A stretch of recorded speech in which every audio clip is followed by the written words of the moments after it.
Merci à tous d'avoir repris place. On va donc enchaîner avec Romuald Le Terrier. Romuald est chercheur indépendant en ethnobotanique, spécialiste du chamanisme amérindien, amazonien en particulier. Il est l'auteur des plantes psychotropes et la conscience et la danse du serpent, que vous trouvez ici. Romuald connaît très bien notamment les Indiens Chippewa d'Amazonie péruvienne, il les a visités à nombreuses reprises et il va nous développer donc le lien entre le chamanisme et le phénomène OVNI, ainsi qu'il l'a développé dans ce livre OVNI et conscience, et peut-être avec des nouveautés aussi. Bien sûr. Donc bonjour à tous. Déjà première chose, je suis désolé de mon retard, mais je m'étais un petit peu éclipsé pour mieux revenir, on va dire. Voilà. Un micro. Un micro. On parle plus fort. Il faut que je parle plus fort? Bon, c'est pour ça que j'aime bien avoir un micro. J'ai déjà présenté ma discipline, c'est important quand même de comprendre le cadre dans lequel je travaille. Je suis ethnobotaniste. Alors ethnobotaniste, c'est le mélange de l'ethnologie et de la biologie. Donc j'ai une approche transdisciplinaire dans ma formation et mes recherches. Une formation à la fois biologique et une formation à la fois d'ethnologue. Ce qui permet d'avoir, on va dire, des axes transversaux pour comprendre différents phénomènes et des grilles de lecture qui sont vraiment interdisciplinaires. Je suis allé en Amazonie la première fois il y a 17 ans pour aller, au départ, étudier la pharmacopée indigène, voir un peu comment se faisait l'acquisition du savoir, notamment des remèdes extrêmement complexes, dont on ne comprenait pas comment ils faisaient, parce qu'il y a quand même 80 000 espèces en Amazonie de plantes, et il y a des combinatoires absolument incroyables, dont l'ayahuasca fait partie, dont je parlerai après, mais des choses aussi comme le curare, qui n'étaient pas du tout intuitifs à comprendre comment ils avaient découvert ça. Alors moi j'ai adopté une position ethnologique qui était celle aussi de Jérémy Narby à l'époque, c'était d'écouter les chamans et de prendre leur dire pour une vérité, et pas mettre de filtre interprétatif en disant les esprits c'est des métaphores, enfin aussi. Donc je me suis dit ok, donc je vais écouter, je vais me taire en tant qu'occidental et je vais écouter, et puis je vais participer surtout, ce que j'ai fait. Alors très vite, en arrivant sur le terrain, les Indiens m'ont dit, bah écoute, si tu veux vraiment comprendre, c'est pas la peine de faire des herbiers, prends l'ayahuasca quoi. Je dis ok. J'avais lu quelques trucs là-dessus, il n'y avait pas grand-chose à l'époque, hein. Il y avait Harner, après il y avait des traités d'ethnobotanique de Schultes, des gens comme ça qui avaient décrit les choses sans les décrire en fait. Donc les premières expériences m'ont catapulté dans une machine à laver en 1100 tours minute, voilà, cognitive on va dire. Progressivement j'ai réussi à intégrer un certain nombre de choses, et puis je suis rentré dans l'expérience de l'ayahuasca en me disant effectivement c'est là que ça se passe. Parce que l'ayahuasca, qui est un breuvage visionnaire, hein, je vais expliquer ce que c'est, donc composé de deux plantes, une liane qui porte le nom de l'ayahuasca. L'ayahuasca, ça veut dire en quechua la liane des morts. Et les chamans disent clairement qu'elle permet de passer dans le monde de l'au-delà sans passer par la mort du corps physique. Voilà. Donc déjà quand on vous dit ça, vous dites oula, qu'est-ce que je vais prendre? Donc cette liane ayahuasca est mélangée avec une autre plante qu'on appelle la chacruna, et la synergie de ces deux plantes crée un breuvage complètement improbable, puisque l'un sans l'autre ne fonctionne pas, c'est-à-dire que la DMT, la dimethyltryptamine qui est contenue à l'intérieur des feuilles de chacruna, si elles sont ingérées sans ayahuasca, eh ben, le processus, on va dire, visionnaire ne peut pas accéder au système nerveux et à la conscience. Donc c'était complètement improbable, et ça a été aussi une piste de recherche pour comprendre leur mode d'acquisition du savoir. Alors on s'est dit, oui ben voilà, il y a des chercheurs qui disaient ouais mais bon l'ayahuasca c'est des hallucinations, quoi, voilà, c'est une drogue. On a travaillé hein, sur ça, je travaillais avec J.S. Calloway, avec Benny Shalom aussi que je connais, on vient de traduire le livre en français d'ailleurs, Les Antipodes de l'Esprit. Donc on s'est dit mais c'est vrai, il y a quand même quelque chose de compliqué à comprendre, c'est qu'on est dans des situations où on est dans comment valider quelque chose qui se passe dans la boîte noire de la subjectivité de l'expérimentateur. On se dit voilà, l'ayahuasca ça restera toujours un épiphénomène, parce que les choses qu'on a dedans ou qu'on voit dedans c'est une sorte de télévision intérieure, et puis voilà, sauf que très vite des chamans m'ont expliqué qu'il y avait des phénomènes de conscience collective dans les visions, et donc qu'on pouvait partager des informations, c'est-à-dire aller dans le monde des visions, aller chercher de l'info, la partager ensuite en état de veille normal, et puis valider et vérifier ce savoir de manière empirique dans la réalité. Donc ça changeait tout déjà. On n'était plus du tout dans le délire de se dire je prends un champignon, voilà, j'ai des visions. Voilà. Donc, je vais vous donner un exemple concret de ça. L'une des premières fois où j'ai eu une vision comme ça, qui était collective, on s'était rassemblés à plusieurs personnes, je ne connaissais pas les gens, et je le donne souvent cet exemple, peut-être que certains de vous le connaissent, et je me voyais descendre en vision dans une espèce de tunnel, comme par hasard, un tunnel comme ça où je flottais. Et en vision, j'avais les yeux fermés, j'ai vu une des personnes qui était présente à la cérémonie, mais à 10 mètres de moi, de l'autre côté de la Maloca, qui m'a doublé, et m'a regardé en vision comme ça. Je dis tiens, et c'est tout, donc le lendemain on se voit au débriefing entre guillemets, et la personne qui ne me connaissait pas, que je ne connaissais pas du tout, moi je commence à dire, ben moi hier je me suis vu descendre dans un vortex, et le mec me dit comme ça, ouais je t'ai doublé. Je dis, ouais, là quand même, c'est fort, parce que j'ai parlé de rien, lui effectivement eu la même vision que moi, et quand je l'ai vu, il m'a vu aussi, donc on était dans une réalité quelque part concrète, dans un trou noir, chacun peut-être sur sa propre ligne temporelle, mais on s'est vu quand même. Donc, c'est juste pour dire que l'ayahuasca, c'est pas un délire, c'est pas quelque chose qui est juste réservé à la simple subjectivité, il y a vraiment une réalité de l'expérience. On a poussé plus loin ces expériences de conscience collective avec mon ami Yann Kounen, où un jour au Pérou, on a décidé, parce que lui est dans la pratique chamanique, je pense que c'est pas la peine de le cacher, il l'a assez dit, maintenant ça fait quand même 10 ans qu'il pratique du chamanisme, il s'est formé avec des très grands chamans, il parle shipibo couramment, enfin. Donc on a pris ensemble, et un jour il me dit je vais traduire un chant shipibo, tous les concepts de la médecine shipibo sur un chant, je vais les traduire en français, on va voir ce qui se passe. Je dis ok. On s'installe, au début il chante en shipibo, je perçois des choses, qui sont des choses à moi, des choses de l'aya, une sorte de danse comme ça, de vision. Et puis quand il commence à chanter, qu'il passe les concepts en français, là, c'est ce que j'ai appelé dans le bouquin le démarrage de la soucoupe. Parce qu'à un moment, les visions sont devenues hyper stables, collectives, et il y avait vraiment une interaction. C'est-à-dire que moi j'ai vu des choses que lui a vues aussi, on a pu vraiment discuter à plusieurs personnes et recouper tout ça. Donc, l'ayahuasca est une expérience qui peut faire consensus. En même terme qu'on peut imaginer les cérémonies d'ayahuasca comme des micro-réalités où on crée collectivement. Philippe nous a expliqué ce matin qu'on crée notre réalité collectivement au niveau de la planète. Là, on peut dire que dans l'ayahuasca, ce sont des micro-réalités qui sont temporaires et créées, on va dire, dans l'espace d'une cérémonie. Voilà, c'était vraiment pour présenter le cadre de l'ayahuasca dans un premier temps, pour pas que vous vous disiez c'est une drogue, les mecs ils hallucinent, parce que ça j'ai entendu plein de fois de la part des courants mainstream, même en ethnologie. Donc c'était important de refaire le point à ce sujet. Alors après c'est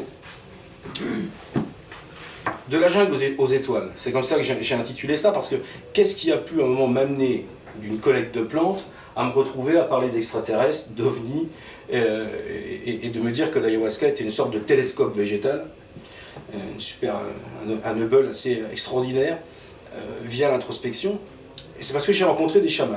J'ai rencontré plusieurs chamans, dont une figure emblématique du chamanisme, qui s'appelait Pablo Maringo, qui est décédé en 2011, qui était un ami, et qui m'a beaucoup enseigné. Pablo Maringo, je ne sais pas si vous connaissez, pour ceux qui connaissent le chamanisme, c'est le précurseur de la peinture visionnaire amazonienne, c'est lui qui a en premier peint des visions d'ayahuasca. J'aurais pu amener, mais je n'ai pas eu le temps de faire ce travail, mais je le ferai pour une prochaine fois. Et donc dans ces visions, moi je disais à Pablo, mais pourquoi il y a toujours des ovnis? Parce que c'est pas logique ton histoire. Je lui dis, que tu me dises qu'il y a des esprits, ça je veux bien, j'ai vu, j'ai compris, mais des ovnis, pourquoi des ovnis? Et lui il me répond, mais Romuald, ça fait partie de notre culture, c'est intégré depuis des siècles. Et on a toujours des échanges avec au moins une quarantaine de races extraterrestres qui nous aident dans la pratique médicale, qui viennent nous aider pour soigner, même dans les cérémonies. Moi je disais, ouais, mais pourquoi il y a des vaisseaux, je comprends rien. Une fois je lui dis, mais tes vaisseaux, j'ai l'impression que des fois ils sont grands, des fois ils sont petits. Alors il était toujours mort de rire parce que ça faisait rigoler quand je posais ces questions. Il me dit, mais Romuald, les vaisseaux, il y en a de toute taille. Il me dit, il y en a certains, en plus, ils peuvent changer de taille. C'est-à-dire qu'il y en a qui peuvent être de la taille d'une maison, et il y en a, tu ne pourrais pas les voir naviguer dans la poussière d'une maison, quoi. Alors moi, quand il m'avait dit ça, je me dis, mais voilà, c'est un folklore d'ayahuasqueros. J'avais quand même du mal. Jusqu'à ce que, effectivement, je rencontre plein d'occidentaux aussi qui me disaient, mais moi aussi j'en vois des extraterrestres dans les visions, c'est régulier, c'est vrai, ils ont raison de dire ça. J'en avais vu aussi avant, mais je crois que j'avais pas voulu les voir en fait. À chaque fois que j'avais vu ce genre d'entité, je m'étais détourné, j'avais soufflé du tabac pour repousser en fait les entités qui m'effrayaient. Parce que c'est vrai que malgré tout, même si on ne peut pas faire une typologie particulière, il est vrai que ce que l'on voit dans les visions souvent ressemble à les petits hommes de Roswell, les yeux noirs, des grilles, à peu près de cette dimension. Enfin, il y a plusieurs espèces. Enfin, celle-ci est assez récurrente. Donc je me suis dit, c'est quand même digne d'intérêt parce que, quelque part, il se passe quelque chose qu'on ne peut pas nier. Hein, qu'on retrouve dans les témoignages indigènes, les témoignages des expérimentateurs occidentaux, et que l'on retrouve aussi eh bien aujourd'hui à travers certains chercheurs qui ont expérimenté. Alors il y a Graham Hancock, je ne sais pas si vous connaissez, qui a fait un bouquin très intéressant sur le sujet, où il a commencé à parler de tout ça. Alors moi j'ai voulu comprendre pourquoi il y avait des visions où on voyait des extraterrestres et des fois pas. Alors Pablo m'a dit, mais c'est à cause d'une variété de liane, ça s'appelle la cielo ayahuasca. Il faut que tu prennes l'ayahuasca du ciel, parce que cette variété est vraiment adaptée à te connecter aux choses du cosmos et aux extraterrestres. D'accord. Et je peux trouver ça où surtout que c'est pas une espèce du tout, hein, une autre espèce d'ayahuasca en termes de botanique, c'est juste une variété, elle pousse à un endroit particulier, elle a une forme différente, mais c'est de l'ayahuasca, c'est la même. Donc ok, d'accord, donc il faut trouver un chien. Il m'a dit, mais va voir un vieux là-bas, du côté du haut Ucayali, lui il sait, tu verras, il va te montrer. J'arrive, chez un petit pépère, tout simple, qui vivait dans des conditions extrêmement rudimentaires, hein, avec pas d'électricité, rien. Enfin, mais on voyait dans son regard qu'il avait vu quand même énormément de choses, compris énormément de choses. Donc il prépare une ayahuasca du ciel, je prends une première fois l'ayahuasca du ciel avec lui, et on se met dans sa petite maloca, et pendant la cérémonie, je vois effectivement à un moment qu'il appelle des entités, et je vois carrément une espèce de bloc opératoire qui descend comme ça, en vision, dans la maloca. Il y avait 2 patientes, j'ai vu des entités sortir de quelque chose, venir opérer avec une technologie qui ressemblait à la fois à de l'organique et une sorte de technologie. Ils ont enlevé des choses qui semblaient être des choses soit énergétiques ou des choses subtiles, enfin des choses qui ne semblaient pas être matérielles. Et puis à la fin de cette opération-là, le truc s'est replié et est reparti. Bon. Là, je reconnais quand même que déjà j'ai quand même eu peur, parce que c'était très impressionnant, parce que je voyais vraiment bien les entités. Et je me suis dit, ouais, il se passe vraiment quelque chose, et il y a vraiment une dimension thérapeutique, et surtout un contact, c'est-à-dire qu'on appelle et les entités arrivent. Alors j'ai demandé à ce chaman, je lui ai dit, mais comment tu les appelles? Il me dit, c'est rigolo parce que il y a une chose qui est toujours caractéristique, c'est que quand tu commences à chanter pour les appeler, tu as à peine émis l'intention, ils sont déjà là. Ils sont déjà là. C'est-à-dire que dès que tu commences à vouloir, avant même d'exprimer la première modulation du chant, ça y est, le dispositif se met en route, s'enclenche. Donc ça m'a intéressé. Je me suis dit, il se passe quand même vraiment un truc bizarre. Et puis ce vieux chaman, je vais raconter ça parce que ça m'a vraiment bluffé. Il me dit, mais tu sais, il y a à peu près, lui aussi disait pareil, une trentaine, une quarantaine d'espèces. Il me dit, il y en a une qui est très intéressante, il dit, parce que je pensais que c'était extraterrestre, mais j'ai compris qu'en fait ils étaient originaires de la Terre. Je dis, d'accord. Oui, il me dit, ils sont originaires de la Terre, ils existaient dans les océans avant qu'il y ait des plantes sur la Terre. C'est ce qu'il a vu lui en vision. Il dit, ensuite, ils sont partis de la Terre pour aller dans l'espace. Et ils reviennent fréquemment sur la Terre. Je dis, ça c'est quand même vraiment intriguant. Alors bon, je mettais quand même des réserves, mais je lui dis, ils ont quelles apparences tes créatures? Parce que je me dis, c'est forcément des créatures marines, on va voir ce qu'il me dit. Il me dit, poulpe. Poulpe.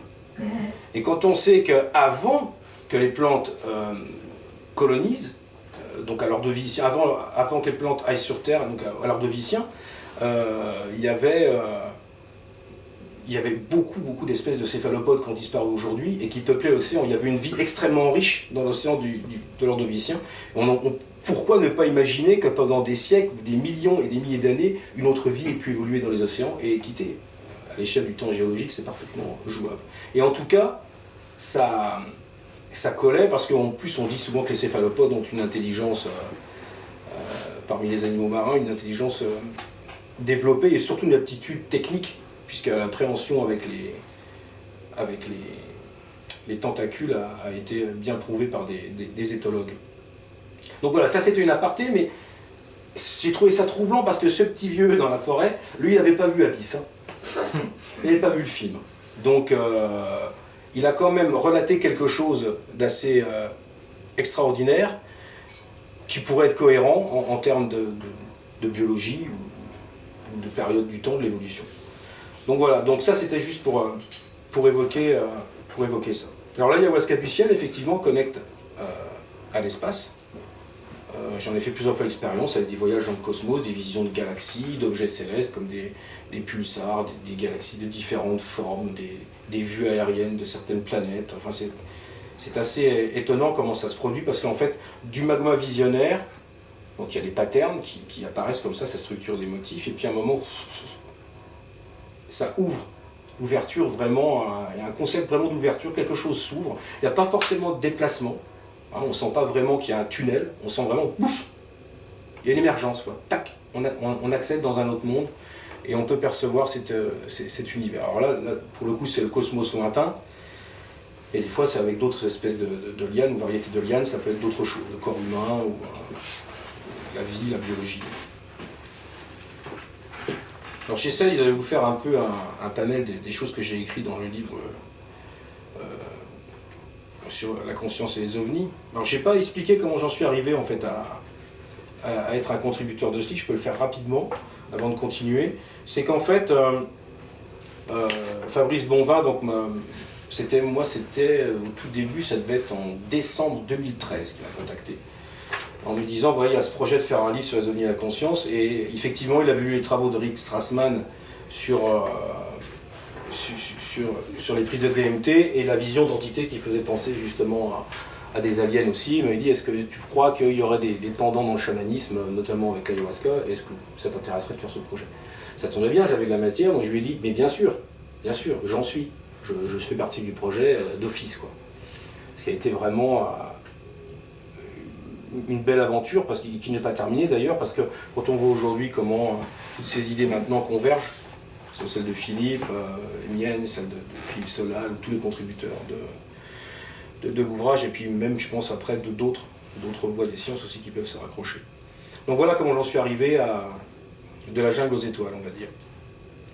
Alors je me suis intéressé, après avoir découvert donc, cette histoire d'entité, de connexion avec les extraterrestres, parce qu'eux appellent ça comme ça, hein. Ils le disent, voilà, ce sont des êtres qui sont sur les autres planètes. Alors il y a deux voies d'accès.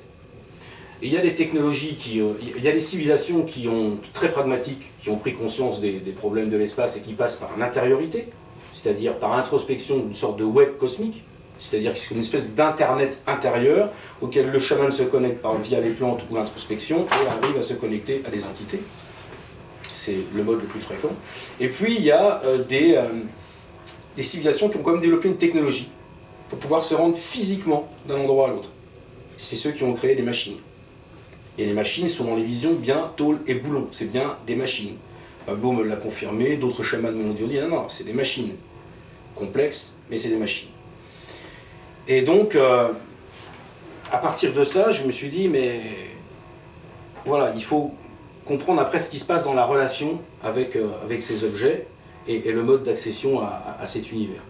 Donc, j'ai fait une enquête à savoir un petit peu la fréquence de gens qui voyaient des aliens, entre guillemets, dans les visions. J'ai découvert beaucoup de gens. Certains avaient fait des superbes dessins, des illustrations magnifiques. Et puis je me suis rendu compte que le motif qui revenait tout le temps, c'était quand même le motif d'un soin. C'est-à-dire que quand on fait intervenir ces êtres, ils viennent soigner. Alors ils viennent soigner de façon presque chirurgicale, des choses qui ne sont absolument pas douloureuses, hein, des choses qui sont du domaine de... Je ne sais pas de quel niveau de densité de conscience, j'en sais rien, mais des choses où les gens ne sentent pas dans leur corps des effets, mais voient des choses qui sont enlevées, des choses qui sont mises. On donne souvent aussi une nourriture symbolique, vraisemblablement, à manger à la personne. Donc ça m'a rappelé effectivement les phénomènes d'abduction, de la phénoménologie des enlèvements, Et je me suis dit, mais qu'est-ce qui est différent en fait? Et qu'est-ce qui est différent? C'est le cadre. C'est-à-dire que quand vous êtes sous ayahuasca, vous savez que vous êtes dans le monde des visions. Alors ces créatures peuvent être effrayantes, ça m'est arrivé d'avoir peur, mais bon, on sait qu'on est dans les visions. On se dit, bon, ben, dans 2 ou 3 heures, ça va baisser, puis ce sera terminé. La personne qui est abductée, à mon sens, n'a aucun cadre de représentation du phénomène. C'est-à-dire que, comme elle ne sait absolument pas ce qui lui arrive, d'office, le système de défense de notre psyché fait que c'est considéré comme une agression, donc les entités sont perçues comme hyper négatives, les soins ne sont pas considérés comme des soins mais comme des tortures, et donc du coup l'expérience n'est pas du tout intégrée. Dans l'ayahuasca, on peut dire que cette expérience s'intègre parce qu'on sait qu'on est dans un cadre différent. Et donc du coup, moi j'ai rencontré des occidentaux qui m'ont dit avoir eu accès à ces soins, s'être senti beaucoup mieux après, au niveau soit physique comme psychologique. Et puis j'ai aussi demandé et enquêté auprès des Indiens, qui eux pratiquent ça depuis des siècles. Et là, l'interface n'est pas du tout la même. C'est-à-dire que les entités semblent prendre une interface pour se montrer. C'est ce que j'avais constaté aussi sur mon travail sur les esprits des plantes. C'est-à-dire que, quelque part, les entités vont utiliser dans les souvenirs de la personne, dans sa sensibilité, ses émotions, son système cognitif, ses mémoires, la meilleure interface pour se présenter. Quand il n'y a pas de résistance. Quand il y a de la résistance, ça reste des êtres, on va dire, mal formés, je dirais, pour les petits gris. Parce qu'on a, pour moi, une représentation embryonnaire, humanoïde embryonnaire. Les Indiens, eux, qui ont bien intégré l'expérience, ces êtres-là, ils ne les voient pas du tout comme des petits gris. Ils les voient comme des médecins occidentaux, qui pour eux représentent le savoir chirurgical par excellence. C'est-à-dire, ils voient des types, comme on peut voir les docteurs à Lima, dans les grands hôpitaux, qui viennent, qui leur parlent dans leur langue, qui les soignent, et ils n'ont pas peur du tout. Ils se disent, bah, on est allé à l'hôpital, on a vu les doctoritos. Doctoritos, c'est les médecins. Voilà. Donc, quand l'expérience est vraiment intégrée culturellement, les entités changent de forme. Ça, c'est... et ça, j'ai vu ça aussi avec l'ayahuasca et avec les esprits des plantes, et la façon dont l'ayahuasca peut se manifester dans les visions à l'expérienceur. C'est-à-dire qu'on sent vraiment qu'il y a une sorte de mimétisme. Elle va chercher dans les structures cognitives des images, des schémas, pour que ça se passe bien avec la personne. Quand ça ne se passe pas bien, c'est parce qu'on est en résistance, c'est-à-dire qu'on ne lâche pas, le mental ne comprend pas ce qui se passe dans l'expérience, et là on se retrouve dans la machine à laver en 1100 tours minute, on ne veut pas lâcher le truc, et là il faut que ça s'arrête, c'est juste que ça s'arrête, et si on est comme ça ne s'arrête pas. Donc, à un moment, le chaman a la possibilité aussi de baisser la variation, mais ça on pourrait en parler dans un autre cas. Et je vais vous donner l'exemple justement d'une de ces interfaces de communication qui est assez marrante, je la dis souvent aussi. J'ai une amie qui est d'origine savoyarde et qui était passionnée par les marmottes et les dessins animés. Alors elle flippait vraiment très fort de prendre l'ayahuasca. Donc je dis, ça va pas bien se passer, je suis sûr que je vais avoir peur. Je dis, mais non, lâche ces idées-là. Bois ta purge et puis tu verras bien. Donc c'est tout, elle boit sa purge. Et puis je l'entendais rigoler. Hein. Moi je lui dis, c'est bien, ça se passe bien, j'étais content. Je ne suis pas branché sur elle pour voir ce que j'aurais pu faire, parce que dans les phénomènes de conscience collective, c'est ce que fait le chaman, on peut se brancher sur chaque personne pour voir ce qui se passe à l'intérieur. Donc j'ai pas fait ça, j'ai laissé venir, ça se marrait bien et tout. Puis, donc à un moment dans la cérémonie où ça baissait un peu, je suis allé la voir à la fin, je lui dis, mais pourquoi tu te marrais tout à l'heure? Elle me dit, ça s'est super bien passé et tout. Je lui dis, t'as vu quoi? Il me dit, je voyais des marmottes en dessin animé qui nettoyaient la maison. C'est simple, le message il est clair. L'ayahuasca a utilisé un univers qui était rassurant pour elle, des créatures qu'elle adorait, voilà, des marmottes, et puis le nettoyage de la maison, ben, l'ayahuasca c'est ce qu'elle est en train de faire. Elle est en train de nettoyer dans les mémoires somatiques, dans les énergies, tout ça. Voilà, pour ce qui est de, on va dire, d'une bonne interface de communication. Alors, c'est très proche. J'ai discuté plusieurs fois avec mon ami Yann Kounen des esprits des plantes et des extraterrestres. Lui, des fois, il n'arrive pas à faire la différence. Il me dit, mais au final, moi aujourd'hui, je ne suis plus capable de dire ça c'est alien, ça c'est esprit des plantes. Parce que le système de connexion est tellement similaire qu'il est très difficile d'un moment de faire la distinction. Il n'y a que les chamans qui, eux, te disent, non, ça c'était alien, ça vient de telle planète, tel système, voilà. Et ça, c'était vraiment un esprit des plantes, parce qu'en plus, chaque plante a un univers. C'est-à-dire que chaque plante ouvre des mondes. Et il y a des mondes pour chaque plante maîtresse qui s'ouvre. Tabac, il y a un monde très très fort aussi, plus puissant à mon sens que l'ayahuasca encore. Une plante qui est encore beaucoup plus... qui est très axée, qui permet vraiment l'accession à des niveaux de conscience et de centrage assez extraordinaires. Dites-moi si ma voix faiblit pour le fond, parce que c'est possible. Alors je continue. De quoi j'ai parlé dans ce livre? Ah oui, ça c'est intéressant pour la phénoménologie des ovnis. Il y a une paire d'années, j'avais navigué sur le fleuve avec un guide qui s'appelait Hantrell, et lui me disait, mais tu sais Romuald, dans la forêt profonde, il y a quand même des créatures, des monstres, des trucs dangereux, faut quand même faire gaffe où on va. Je dis, ouais, mais là on n'est pas sous Aya les mecs. J'ai dit, il faut quand même pas non plus, je veux bien, mais... Il me dit, si, il y a la Sachamama, c'est une créature énorme, c'est un serpent qui est dans la forêt, c'est très dangereux, c'est un monstre et tout. J'ai dit, mais c'est quoi la Sachamama? La Sachamama, c'est un serpent qui ferait 50 mètres de long, 10 mètres de large. D'accord. C'est même plus un anaconda, c'est un super anaconda. J'ai dit là, c'est clair, on est dans le domaine du mythe complet, donc... Non, tu devrais pas dire ça, j'ai mon beau-frère qui l'a vu et tout, si tu veux, je t'emmène le voir. Tiens, c'est intéressant, allons recueillir un témoignage. J'arrive là-bas, je vois Ruperto, je lui dis voilà, bonjour, il veut te parler de la Sachamama. Donc, il me dit, le type il raconte une histoire à fleur de peau. Il raconte pas une légende ou un mythe. Le type il vit le truc, il transpire, il me raconte. Il s'était parti avec son frère sur le Rio Purus pour essayer de prospecter pour des pétroliers, pas très cool, mais bon. Peut-être pour ça d'ailleurs qu'ils se sont fait choper par la Sachamama, je sais pas, mais bon. Donc ils arrivent sur un tout petit rio, une petite pirogue avec un péké, un moteur. Et puis à un moment, ils ont l'impression que la forêt bouge, comme une espèce de tremblement de terre.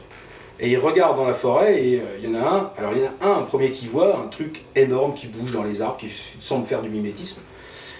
Et il lui dit, ah regarde. Et à ce moment-là, eux ils ont l'impression que le temps s'arrête. Ils n'entendent plus le bruit des oiseaux, ils n'entendent plus rien. Le moteur de la pirogue cale. Donc là, on est quand même dans la phénoménologie classique des ovnis. Calage du moteur, le temps semble s'arrêter. On est dans une bulle. Ils perçoivent la créature qui semble les voir, qui tourne comme ça. Et à partir de ce moment-là, ils commencent à ressentir de l'électricité dans leur corps, ils commencent à se paralyser. Ils ne peuvent plus bouger.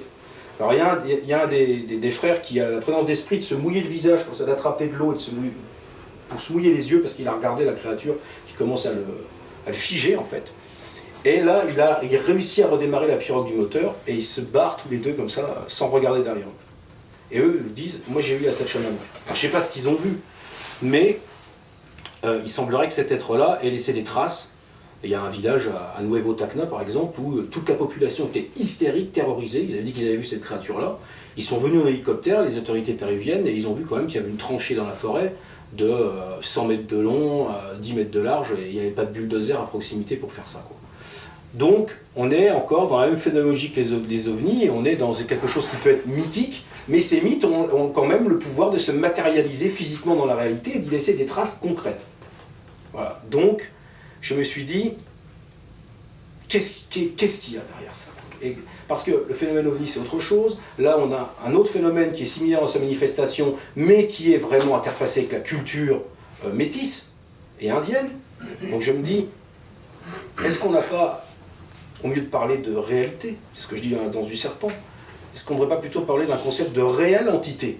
Quelque chose qui cherche à communiquer en permanence, quoi, qui essaye de se manifester. Dès qu'il en a l'occasion, pouf, il prend le témoin, il prend la subjectivité du témoin, et puis il essaye de se manifester, comme le fait les ovnis. Donc ça, c'est vraiment un truc que j'ai pris, parce que la Sachamama est connue dans le monde de la cryptozoologie, comme étant un serpent géant, tout ça, mais bon, personne n'a jamais trouvé ni une écaille de cette créature. Elle est quand même étant attestée comme étant un mythe. Mais ce mythe se manifeste dans la réalité, comme les ovnis. Voilà. Donc c'est pour ça que je l'ai relaté dans le bouquin, en fait. 2 petites secondes, je feuillette.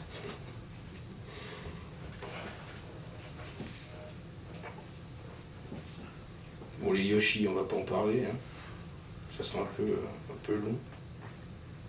Ah ouais, alors ça, par contre, pour moi, c'est l'expérience fondatrice de ma réflexion sur l'ayahuasca du ciel. C'était en 2008. J'étais dans une petite communauté Shipibo à Santa Rosita, et avec un chaman qui s'appelle Diogenes, et il me dit, je vais préparer de l'ayahuasca du ciel, est-ce que tu veux? Je lui dis, bien sûr. Et il me dit, on va la prendre pas dans la Maloca, on va la prendre dehors, dans une clairière. Je dis, ok, j'ai jamais fait, c'est une bonne idée. C'est rare qu'ils prennent dans les clairières. Ils préfèrent être dans leur Maloca avec les araignées, les cafards comme ça. C'est plus cool, hein, quand on est en télévision, ça passe dessus. Donc, je dis, ouais, ok, super, au moins dans la forêt, on risque pas d'avoir des grosses bestioles qui nous passent dessus. C'était faux d'ailleurs, ça nous est passé dessus aussi. Et donc, c'est tout, on s'installe des matelas dans une petite clairière, et puis on prend cette ayahuasca du ciel. Alors, on m'avait dit, fais gaffe, elle est forte. J'ai un ami là-bas qui s'appelle Thierry, qui vit là-bas depuis une trentaine d'années, qui connaît bien l'ayahuasca. Il m'a dit, je les ai vus la préparer, ils ont mis de la canne à sucre dedans et tout, ça va vraiment être Saturne 5, quoi. Ça va voler. J'ai dit, d'accord, ok. Donc, comme je suis un peu prudent, quand même, j'en ai pris un petit verre. Et ça montait pas. Alors, j'étais à côté de mon pote Thierry, et puis je lui ai dit, ça va Thierry, ça monte? Il était comme ça, ah, c'est très fort. C'est très fort, Muriel. Concentre-toi. Je dis, non, faut que je reprenne. C'est tout, je reprends, je prends un verre. Puis là, du coup, j'étais presque en surdose parce que j'avais déjà pris un peu et là, j'ai repris. Donc c'est tout. J'étais un peu stressé, donc j'avais les yeux ouverts. Je ne voulais pas fermer les yeux pour ne pas être absorbé par le vortex visionnaire et tout ça, donc j'avais les yeux ouverts.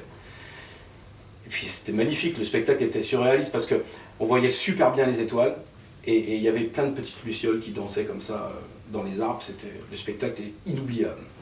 Donc c'est tout, donc moi je regardais comme ça le ciel et puis je dis, je sentais que ça montait quand même un peu dans mon corps au niveau somatique, je sentais des tremblements, des frissons, des compressions au niveau de la tête comme ça.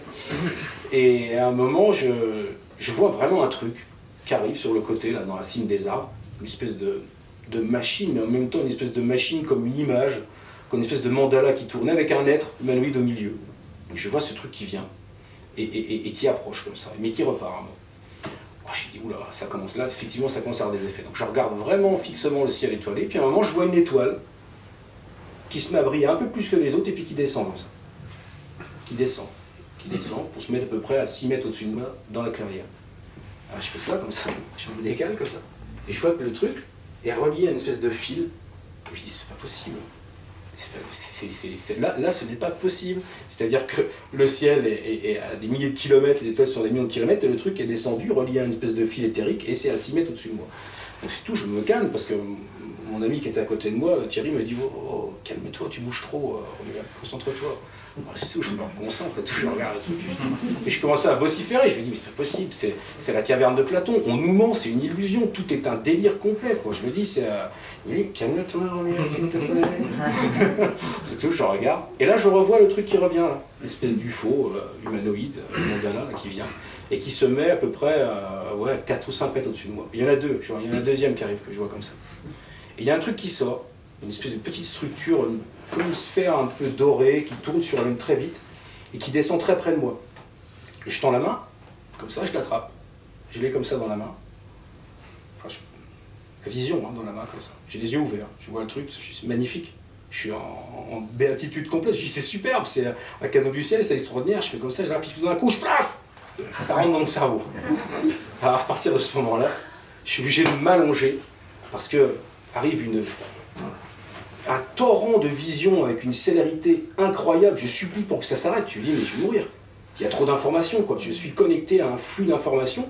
Alors je le dis à un moment tout haut, je dis, arrêtez ça, c'est trop rapide et tout. Alors il y a un des chamans qui me voit quand même, qui m'envoie du tabac, ça diminue un petit peu le truc, mais malgré tout, c'est encore très rapide. Alors je demande aux entités qui sont au-dessus, je dis, je ne comprends rien, c'est trop rapide. Je ne suis pas câblé pour ce système d'information. Tout d'un coup, ça ralentit, on dirait qu'il y a eu une compréhension. Et là, je commence à voir, je survole des systèmes de planètes. Et à un moment, je survole une planète où je vois une espèce de grande ville, comme dans les films de SF, hein, je suis d'accord, hein, je vois une espèce de grande ville, et on me montre des choses. On essaie de me faire passer un message symbolique. Et comme je suis un peu dans la résistance, je comprends pas tout. Je comprends pas tout. D'ailleurs, j'ai pas tout exprimé l'information dans le bouquin. Et ce qui est intéressant, c'est qu'après, quand l'enseignement est terminé, les deux entités semblent se vaporiser comme ça dans l'espace autour de moi, mais par contre, l'étoile va se remettre en position à sa place. Tac. L'enseignement que j'ai tiré, que j'ai compris dans ce qui m'a été donné, c'est qu'en fait le ciel, quand on est dans un état de conscience modifié, est déjà une structure interactive. C'est-à-dire que il n'y a peut-être pas eu des constellations pour rien, c'est-à-dire que peut-être que nos ancêtres étaient connectés à ça, parce que vraisemblablement le ciel, quand on a l'esprit défocalisé, quand on est en état de conscience modifié, est déjà une structure communicante, avec l'idée que chaque étoile est un système répertorié avec un contenu d'information auquel on peut avoir accès, accéder à plein de choses. C'est-à-dire que quand on regarde le ciel, on peut se dire que c'est déjà un vaste système de communication qui a été élaboré et mis en place peut-être par des entités il y a des milliers d'années, des millions d'années, mais qui peut rentrer simplement en relation avec la conscience quand elle est prête à recevoir, c'est-à-dire quand elle est décloisonnée de ces concepts, on va dire, de ces concepts mentaux, de formatage qu'on peut avoir par notre conception de la réalité collective. Donc ça, c'est une expérience qui m'a marqué et qui m'amène à penser qu'il y aurait des dispositifs de communication qui sont déjà mis en place pour nous. Nous, on cherche à envoyer bip bip avec la radio, avec les gros radiotélescopes, mais c'est complètement ringard, quoi. Je dirais comme Philippe, c'est des conneries. C'est des conneries de chercher comme ça. C'est beaucoup plus simple. Ils sont beaucoup plus pragmatiques. Ils ont mis un truc, voilà, tu as une lumière, ça passe par la lumière, cette lumière elle est pleine d'informations, mais pour une conscience défocalisée. Voilà. Alors ça m'a vraiment troublé, et c'est quelque chose sur lequel je reviendrai dans mes prochains ouvrages, sur lesquels je vais travailler, je pense. Je suis en train d'essayer d'élaborer des outils aussi pour essayer de rentrer en communication avec ça. Et c'est vraiment un domaine, je pense, fascinant et qui portera ses fruits aussi, je pense. Si j'arrive à me rappeler tout ce qu'ils m'ont enseigné, parce que c'était tellement speed. Alors tout ça nécessite, à mon sens, l'importance d'intégrer, en fait, cette intelligence exogène, c'est un mot un peu compliqué et savant, voire barbare, qu'on a utilisé pour avoir un consensus dans le livre, mais de l'intégrer, on va dire, dans notre structure sociale, dans notre représentativité de la réalité. C'est très important parce qu'il y a plein de religions ou de systèmes animiques ou autres qui ont réussi à intégrer ça. Les Shipibo, par exemple, pour rentrer en connexion avec les extraterrestres, quand ils veulent connecter une nouvelle espèce, ils utilisent ce qu'ils appellent un champ, ils appellent le champ de la plus haute tour de l'univers. C'est-à-dire de se mettre d'un point d'observation supérieur, qui peut être celui du soi, pour pouvoir rentrer en communication. S'ils ne prennent pas cette hauteur-là, ils ne peuvent pas rentrer en communication. Le bouddhisme a aussi développé une conception de l'univers qui est celle du mont Meru, avec tout un ensemble de mondes réceptacles, comme ça, où on accepte la différence d'être. Et à chaque fois, des mondes fleurs avec chacun son univers, ses lois, sa représentation. Et ces différences de mondes, potentiels, réels, possibles, c'est intéressant de revenir sur ça parce que je parle aussi souvent de cette expérience que j'avais fait avec un physicien qui était là-bas en Amazonie et qui lui voulait comprendre la physique en prenant l'ayahuasca. C'est une bonne idée. Donc il prend l'ayahuasca, tout ça, et puis je l'entendais noter. Ah, c'était jouissif. Il disait, ah oui, oh, il notait. Donc c'est tout, il note.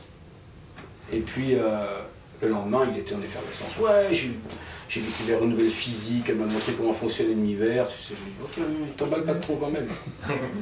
Reprends-la dans 2 jours. Il la reprend dans 2 jours, et puis 2 jours après, le mec, ça se passe pas bien du tout. Il dit, ah, je l'entends qu'il gémit et tout, il balance son calepin et tout. Après, je le vois, je lui dis, ça s'est pas bien passé. Elle me dit, ah si, j'ai eu plein d'infos. Mais tout l'inverse de la dernière fois. On m'a dit, ça sert à rien ce truc. C'est complètement contradictoire, c'est un esprit malin, c'est le trickster, j'ai dit non, c'est parce que les deux, à mon avis, sont potentiellement possibles. C'est juste une question de cheminement, à mon avis. Mais ça, il n'a pas pu l'intégrer. Il a laissé tomber. L'ayahuasca, c'est pas pour moi déjà, c'est trop fort, ça me met la tête à l'envers, je veux plus. Voilà. Donc il a arrêté. Donc la nécessité quand même, à mon avis, d'avoir un cadre pour intégrer la présence même de ces êtres-là est vraiment importante, ne serait-ce que pour établir un contact. Il est important de prendre de la hauteur et puis de créer une théorie physique qui les intègre, ce qu'a fait magistralement Philippe ce matin.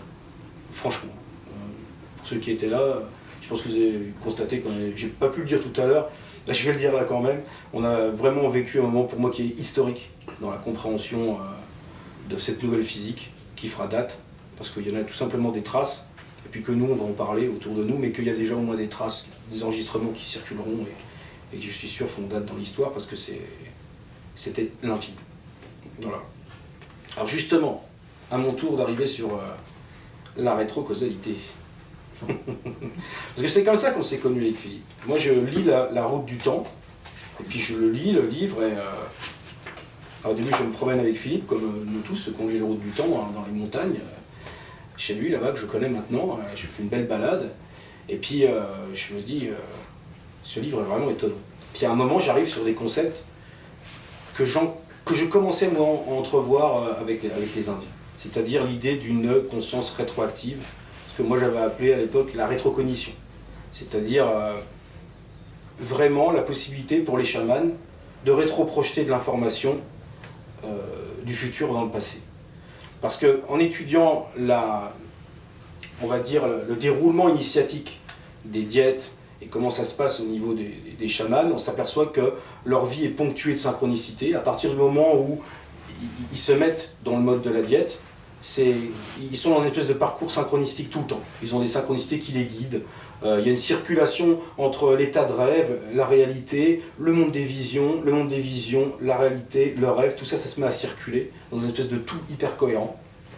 Et donc, j'avais constaté ça. Alors j'ai travaillé avec deux chamans, avec Ernesto et puis Gilberto sur le sujet. Ils m'ont enseigné, je ne dis pas leur nom volontairement, c'est comme pour les témoins, j'ai juste leur prénom, c'est tout. Par rapport au rêve, je disais, mais comment vous faites? Parce que je m'étais rendu compte qu'ils avaient vraiment des pouvoirs psy, certains, qu'ils arrivaient à voir l'avenir ou à... Comment vous faites? Et les mecs, il y a des grands sourires comme ça, c'est tout simple.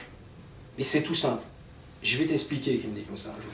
Alors, je vais prendre une métaphore plus près de chez nous pour vous faire comprendre, parce que vous avez utilisé les trucs de la jungle, ça ne va pas vous parler.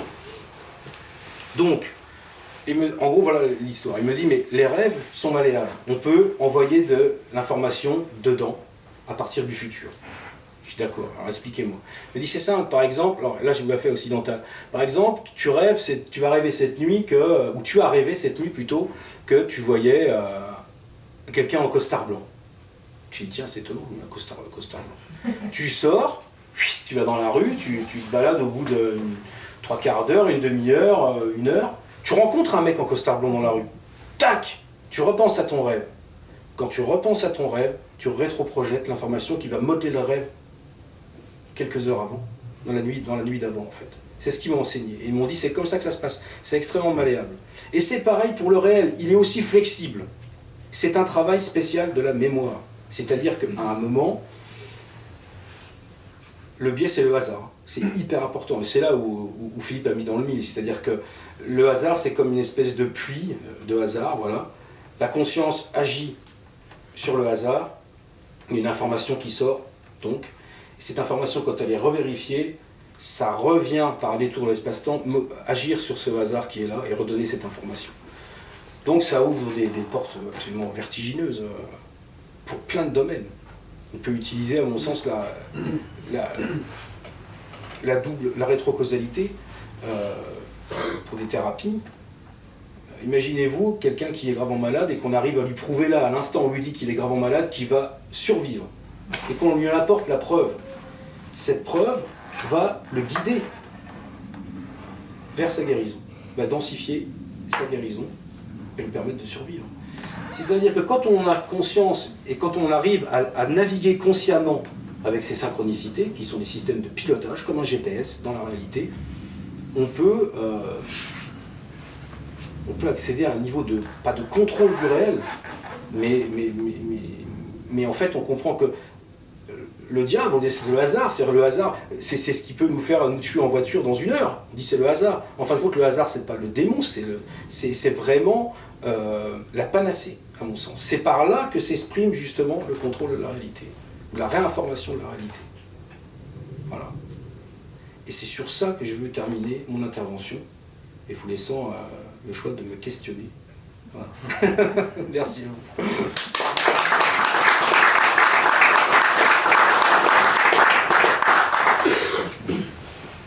Est-ce que je peux avoir un petit verre d'eau? Je me dessèche comme une tortue de Galapagos.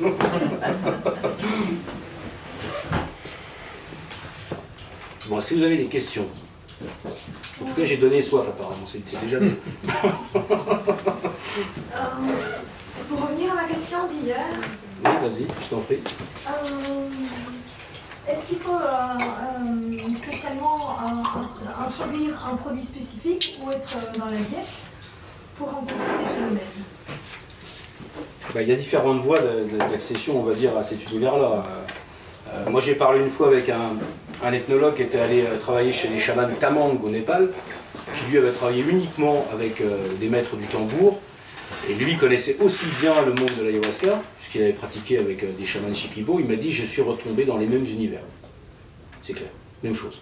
Les mêmes esprits, les mêmes structures visionnaires, les mêmes mondes. Donc, l'utilisation de substances n'est pas obligatoire. Ça a été le débat à un moment entre deux écoles, celle de Mircea Eliade qui disait le chamanisme par la musique, par la trance, c'est le chamanisme originel, et puis le chamanisme avec les plantes, celui de Weston Labar, c'était le chamanisme dégénéré, celui des hippies, enfin c'était dans les années 60, donc on ne voulait pas accepter ça. En fait, c'est plutôt l'inverse. Terence McKenna a plutôt montré que le chamanisme antéogène utilisant les plantes est certainement le premier, puisque en tant que primate, vraisemblablement, on a dû consommer effectivement on mangeait tout, on est des omnivores, on est curieux, donc dès qu'il y avait un champignon sur une bouche, ils ont dû goûter, et puis ils ont dû se rendre plus intelligents, donc ils en ont repris. Donc voilà, après, il faut savoir qu'on a une forme de DMT endogène dans le cerveau, et il y a des gens en relation avec la glande pinéale qui sembleraient en avoir plus que d'autres. Et notamment les enfants. Et à partir d'un certain âge, la glande pinéale se calcifie et on n'aurait donc plus de sursaut comme ça de DMT dans le cerveau. Donc il est possible que des gens aient des visions sans avoir rien pris parce que tout simplement ils sont équipés à un moment. Et pourquoi on a du DMT dans le cerveau, c'est un mystère le plus total. Pourquoi les plantes en ont, c'est un mystère complet. Si ce n'est pour communiquer avec de façon interespèce, comme dans Avatar, la fameuse liane qu'on tresse. C'est un système de connexion. Je ne vois pas l'intérêt d'avoir ces molécules au niveau organique. Voilà, j'espère avoir répondu à ta question. Oui. J'aurais pu quand même emmener de l'ayahuasca avec toi. Ah ouais, surtout qu'ici on peut. Mais Non, je peux pas. non, c'est fini. On peut pas. Ah La ouais. DMT est interdite. D'accord, je sais. Ils le font par ce biais-là. D'accord, je croyais que c'était encore autorisé. Ah, j'ai pas compris Non, c'est interdit en Belgique, mais par le biais d'une législation pharmaceutique sur la DMT, qui est plus subtile encore. Ouais. Je peux me permettre, je voulais revenir, en dehors des expériences qu'on a chacun eues, il y a quand même quelque chose qui, pour moi, permettrait de peut-être finaliser au-delà des recherches sur l'exogénèse, on n'en a pas parlé, qui permet de comprendre les origines de certaines formes de religion. Moi, ce qui m'intéresse plus particulièrement, et c'est celui sur lequel on travaille depuis très longtemps, c'est celui justement de faire la connexion à travers le son, les espaces-temps, et arriver dans les différents degrés d'état de conscience. Parce qu'il ne faut pas croire que le choc, pour certains, il y en a d'autres, ça se passe très très bien, il se passe par le fait qu'en état de conscience, et modifié probablement pour ceux qui peuvent le comprendre, mais dans un autre caractère, c'est en fonction de pouvoir recevoir, de montrer qu'on a la capacité de faire front à certaines, je ne vais pas dire d'épreuves, mais qui permettent d'avoir une ascension et de passer outre, soit dans les voyages que tu expliquais, mais le son, il est la constance de l'univers, même pour la lumière, et qui fait qu'au plus le son est adapté au projet, parce que quand on fait un pacte avec la plante, on lui parle, on lui demande des réponses.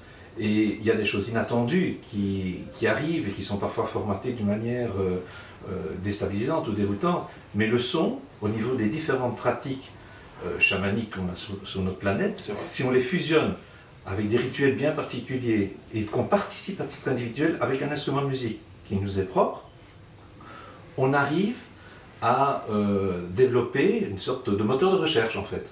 Oui. Et c'est un petit peu le but, c'est d'être aussi l'instrument et pas seulement celui qui subit. Parce qu'autrement on reste un petit peu sur sa faim. Et le deuxième élément, c'est que dans ces différentes dimensions, c'est aussi avoir la capacité de décrypter les symboles qui sont présentés. Il y a des personnes qui ne vivront qu'à un moment donné qu'avec des êtres reptiliens, d'autres félins, troisième avec des araignées, c'est de décrypter la matrice. Alors si les personnes se lancent, c'est formidable, font un voyage, mais si elles ne parviennent pas à décrypter parce qu'elles n'ont pas été, je ne vais pas dire éduquées, mais qu'elles n'ont pas appris à décrypter les différents symboles, mais ils seront perdus. Et très souvent, beaucoup de personnes qui font ces expériences-là sont jetées, je dirais presque dans un cirque, et après, débrouillali, la pauvre personne, elle rentre chez elle le soir, elle dit j'ai vu des monstres, j'ai vu ci, j'ai vu ça.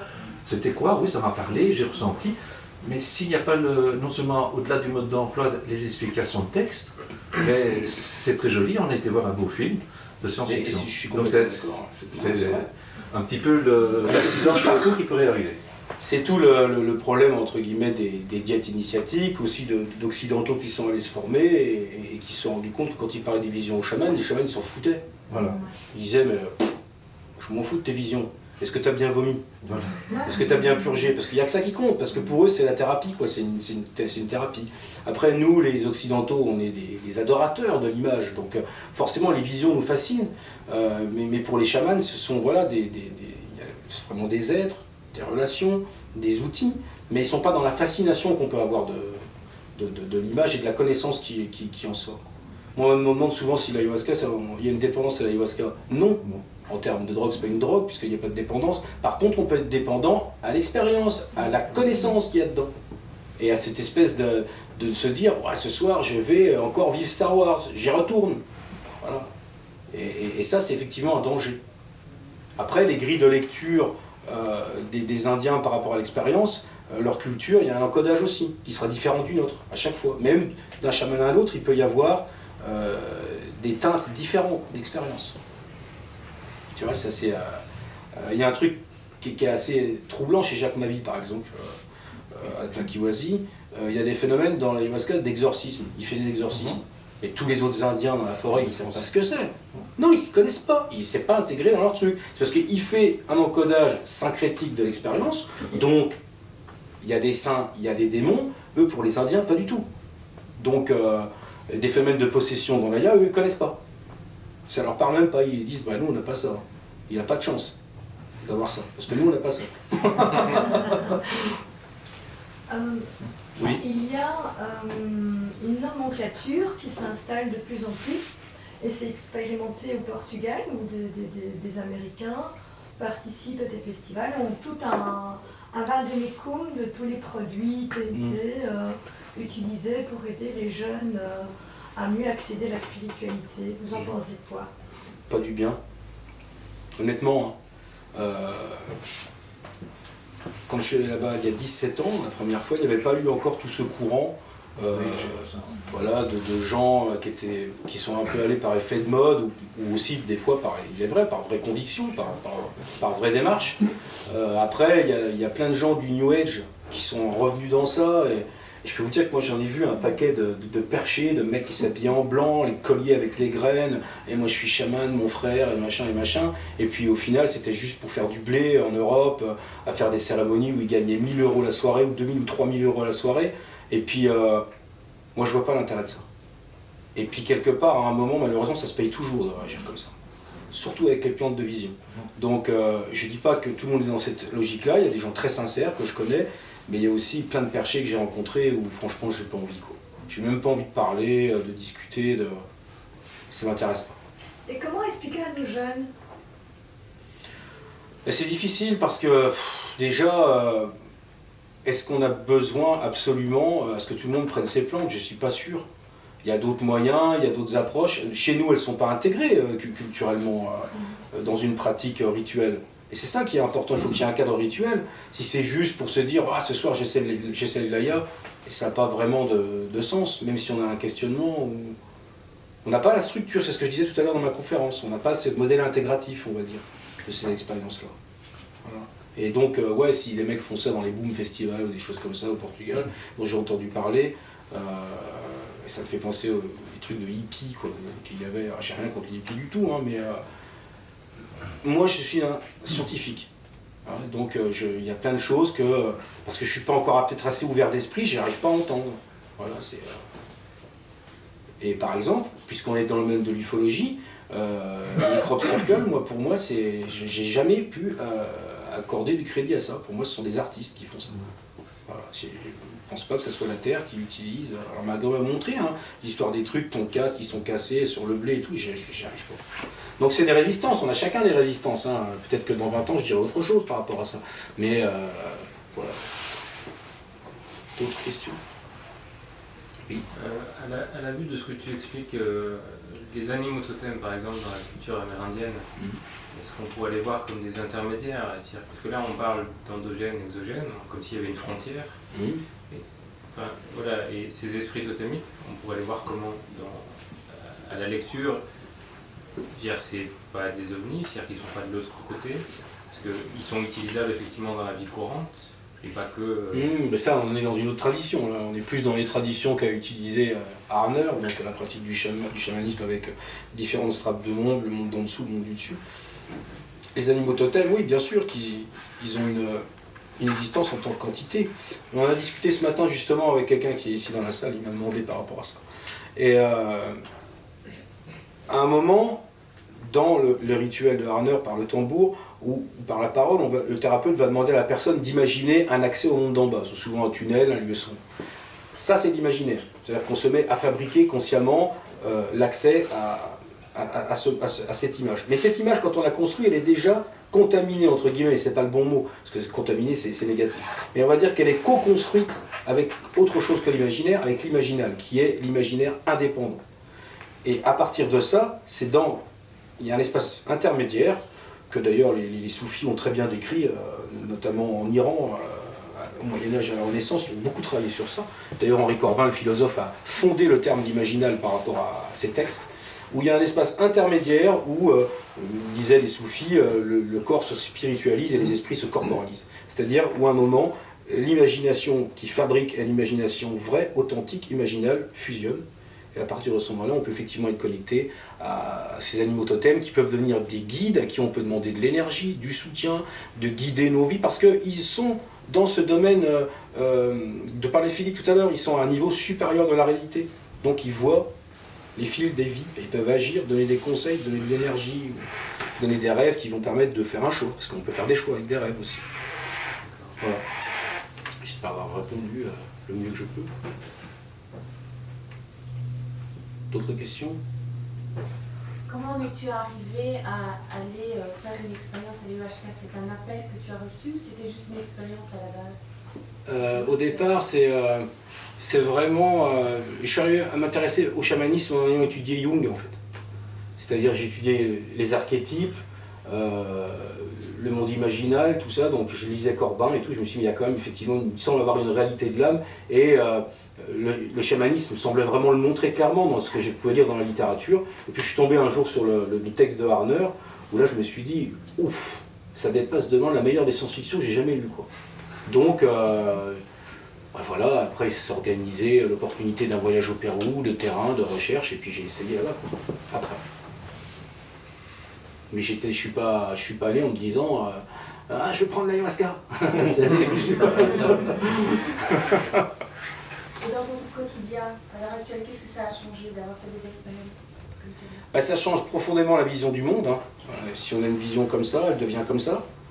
Et puis, ça donne, oui, une vision pour notre devenir dans l'au-delà. Voilà, il y a plein de choses qui me paraissent aujourd'hui réelles.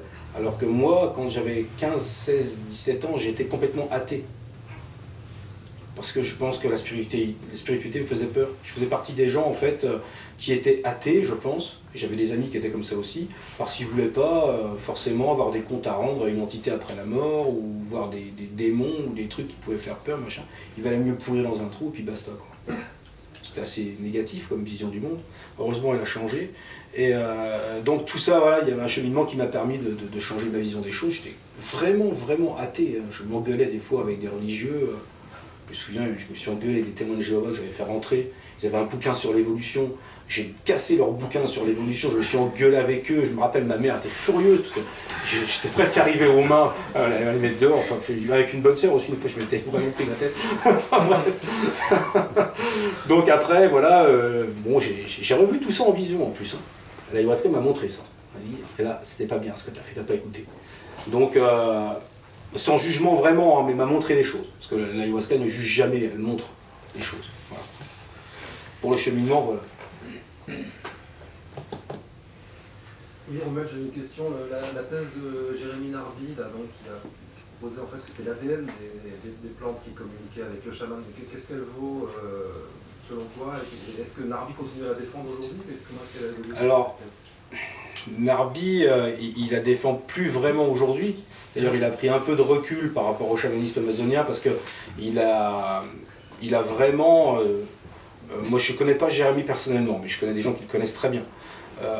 Et qui, en fait, il a pris du recul parce qu'il a très mal vécu, Jérémy, le fait qu'il a contribué à envoyer des milliers de personnes en Amazonie prendre l'ayahuasca et donc détruire certains systèmes culturels qui étaient quasiment vierges, encore à la fin des années 90.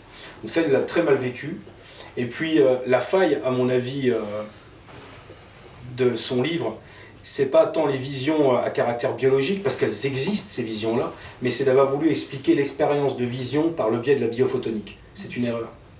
C'est une erreur de penser que c'est la vie qui émet une sorte de lumière laser condensée qui rentre dans le cerveau et qui donne des visions. Ça, c'est pas tenable comme hypothèse. Et ça, c'était une erreur. Et d'ailleurs, j'ai adoré le Serpent Cosmique. Hein. C'est aussi un livre qui m'a emmené en Amazonie. J'ai lu le Serpent Cosmique, je l'ai dévoré la première fois. C'était tellement fort pour moi que je ne pouvais pas d'ailleurs continuer. Donc j'ai dévoré sans dévorer, j'arrêtais, je le posais 2 jours, je reprenais, je continuais. Quand je suis arrivé à la fin, j'ai dit c'est pas possible, il n'est pas fini là. Non, il n'est pas fini, mais il est très référencé. Il n'est pas fini, oui, mais il n'est pas fini ce bouquin, ça ne peut pas finir comme ça. À un moment, il n'y a aucune possibilité d'expérimentation derrière, ça finit un peu en jus de boudin ce livre, et c'est vraiment dommage. C'est vraiment dommage. Mais attention, il y a eu un avant et un après. Ce livre est un livre fondateur. On est d'accord? Bien sûr.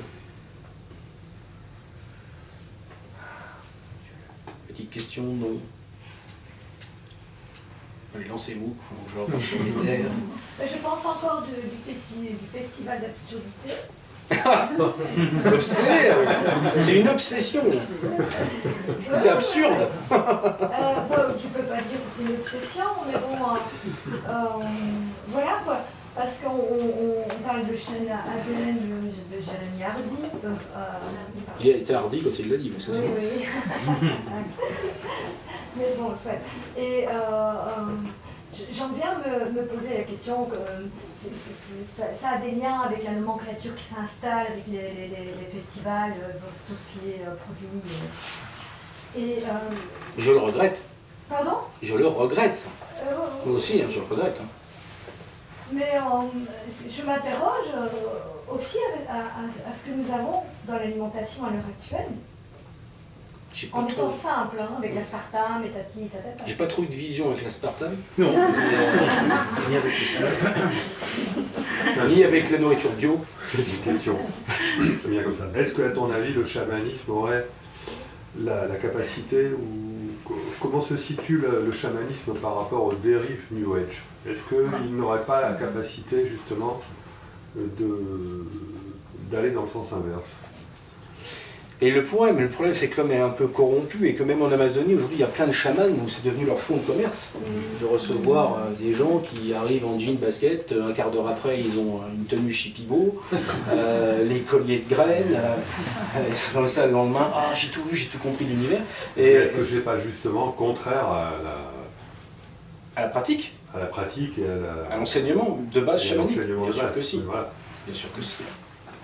Pourquoi justement est-ce que les personnes qui sont spécialistes du chamanisme n'arrivent pas à mettre ça en valeur, c'est-à-dire l'aspect authentique des visions, de la pratique, pour justement aller contre et mettre dehors...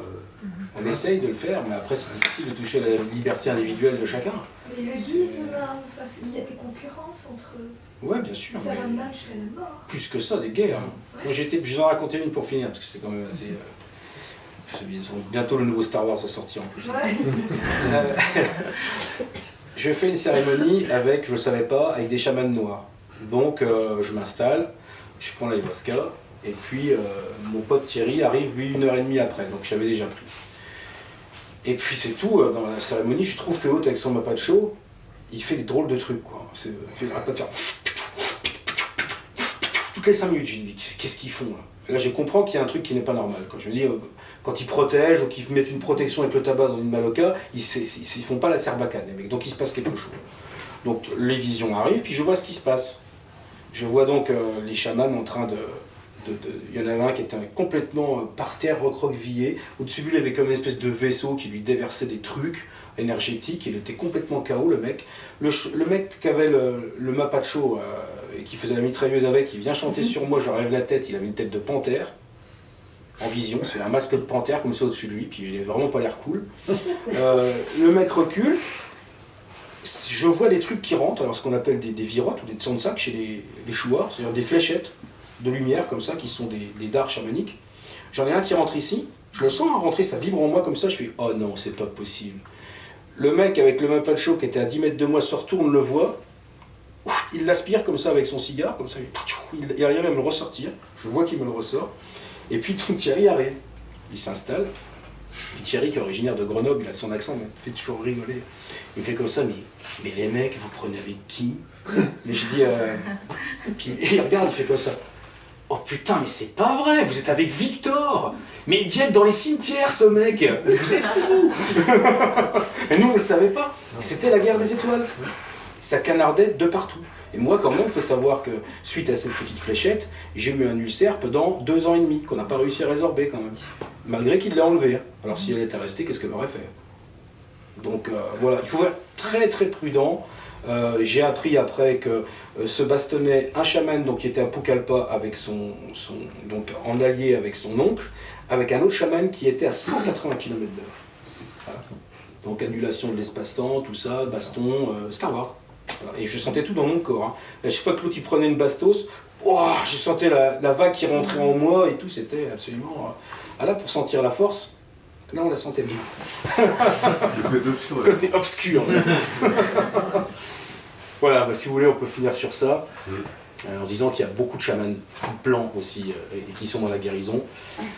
Pour ceux qui s'y intéressent, là je vais revenir à la partie commerciale de l'histoire, non je plaisante.